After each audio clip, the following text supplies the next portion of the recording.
বিসমিল্লাহির রহমানির রহিম। হে জগতবাসী, আজ আমি আপনাদের সামনে যে আলোচনাটি নিয়ে আসলাম সে আলোচনাটি হলো খুবই গুরুত্বপূর্ণ। এই পৃথিবীতে দেখা যায় অনেক মানুষ বাহিরে শান্তিতে আছে, আত্মীয় স্বজনদের সাথে শান্তিতে আছে, বিভিন্ন ব্যবসা বাণিজ্যে শান্তিতে আছে, কিন্তু ঘরে যখন আসে তখন নিজের স্ত্রীকে নিয়ে শান্তিতে নেই।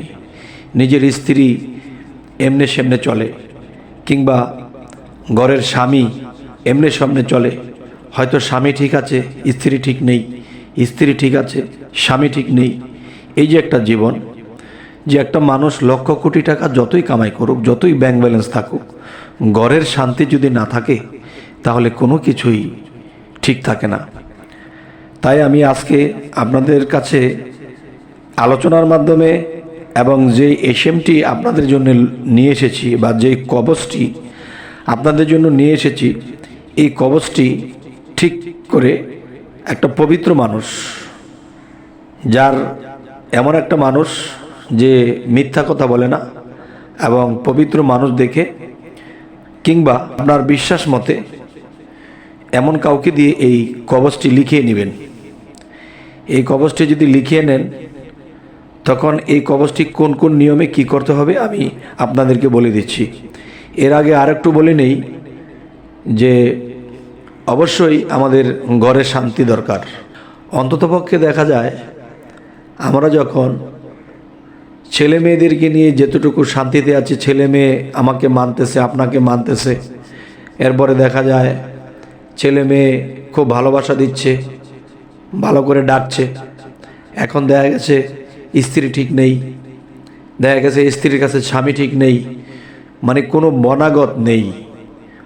মোট কথা, ঘরের মধ্যে এই দুইজন মানুষ, একজনের ছায়া একজনে দেখতে পারে না, কিন্তু একজনের কামাই একজনে খাইতেছে, আবার যেভাবে খুশি সেভাবে ব্যবহার করতেছে, খারাপ আচরণ করতেছে, কোনো ভালোবাসা নেই।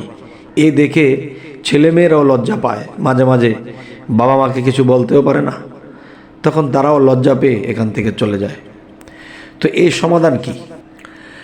আজ আমি এই বিষয়ের সমাধান নিয়ে এসেছি।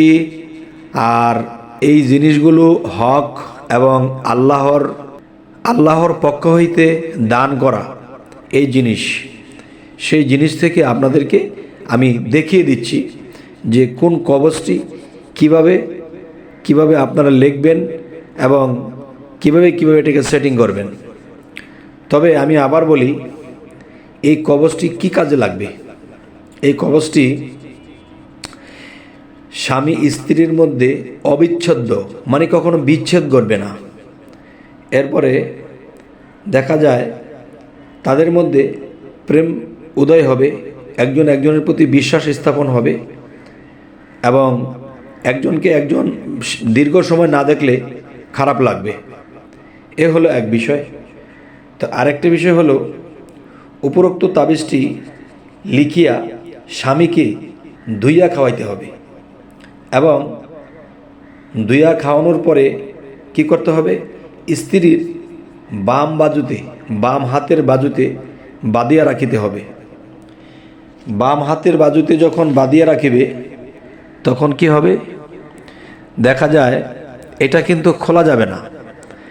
যে আপনি একটা প্রশ্ন আসতে পারে, বাথরুমে যেতে হয়, এরপরে দেখা যায় এই স্বামী স্ত্রী একাত্র হতে হয়, এরপরে দেখা যায় যে এই কবচটা হাতে নিয়ে বকাঝকা করতে হয়, কাউকে শাসন করতে হয়। তো আসলে এটা কি ঠিক কিনা? এটা করলে আবার কবচের সমস্যা হবে কিনা? তবে আমি বলবো কি, মিথ্যা কথা কেউ পছন্দ করে না। মিথ্যা কথা কিন্তু শয়তানও পছন্দ করে না। যদিও শয়তান মিথ্যা কথা বলে, কিন্তু শয়তানও কিন্তু মিথ্যা পছন্দ করে না। যতটুকু মিথ্যা থেকে বেঁচে থাকবেন, নিজেকে পবিত্র রেখে চলবেন এবং ভিতরে আল্লাহ নামের জিকির রেখে চলবেন, তখন আত্মা পবিত্র থাকবে এবং আপনার দেহ পবিত্র থাকবে, এবং আপনার মুখ দিয়ে বেফাস কথা কম বের হবে। আচ্ছা, তাহলে এই কবচটি কি করতে হবে এবং কি কার্যকারিতা বলা হলো? স্বামী স্ত্রীর মধ্যে কখনো বিচ্ছেদ ঘটবে না এবং প্রেমের উদয় হবে। আচ্ছা, স্বামীকে একটা গ্লাসের মধ্যে যখন ভিজাবেন, ভিজিয়ে পরে ওই পানিটা 3 দিন খাওয়াবেন। আর স্বামী যদি খেতে না চায়, হয়তো অন্যভাবে খাওয়ালেন। আচ্ছা, এরপরে দেখা যায় এই কবচটি ভিজানোর পরে যে আপনার সুবিধা মতো লোহার তাবিজও নিতে পারেন, বা সিলভার নিতে পারেন, তামা নিতে পারেন, সমস্যা নেই।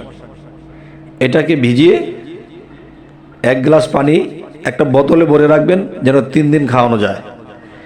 এবং মনে করবেন ডান হাতে কিন্তু এটা পরবেন না, এটা পরতে হবে আপনার বাম হাতের বাজুতে। এখন কাইতন দিয়ে বাঁধতে পারেন, বা যে কোনো সুবিধাজনক হোক, এটা দিয়ে আপনি নিজের হাতে বাঁধতে পারেন।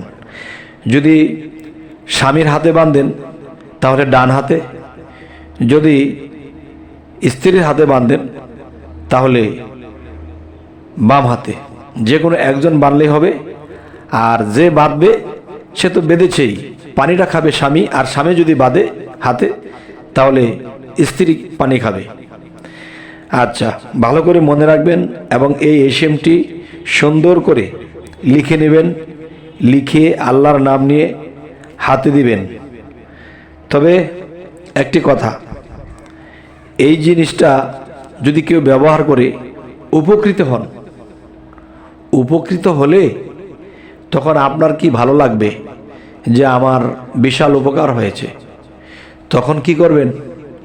তখন আল্লাহ বলেছে আমার কালাম দ্বারা, আমার একটা বিষয় দ্বারা একটা উপকার হয়েছে। তাহলে আপনি যদি হাতের কাছে কোনো এতিম মিসকিনকে পান, তাকে খাওয়াই দিবেন, আদর করে দিবেন। আর আমাদেরও এতিমখানার চিন্তা ভাবনা করতেছি, যেহেতু মানব সেবায় পরম আত্মা খুশি, পরম আল্লাহ খুশি। তাহলে আমরা এতিমখানার চিন্তা ভাবনা করতেছি। যদি আপনাদের কখনো উপকার পান, ভালো লাগে, তাহলে আমাদেরকে আপনারা সহযোগিতা হিসাবে যা করতে পারেন। তবে হে জগতবাসী, এই যে কথাগুলো আর যে এসএমটা আপনাদেরকে কবচটা দেখানো হলো, এই জিনিসের প্রতি আপনাদের বিশ্বাস লাগবে। যদি পূর্ণতা বিশ্বাস না করেন তাহলে এখানে আল্লাহ কাজ করবে না। তবে আপনাদের যদি মনের মধ্যে এমন কিছু থাকে যে হ্যাঁ আমাদের জন্য এই বিষয়গুলো সামনে দেবেন, যে ছেলে মেয়ে কথা শোনে না বা দুনিয়াবি এই সমস্যা, আমাদেরকে এই সমস্যার কথাগুলো কমেন্টে জানিয়ে দেবেন। তবে আমরা চেষ্টা করব সেই সমাধানগুলো দেওয়ার। তবে সকলেই ভালো থাকবেন। আজ এই পর্যন্তই।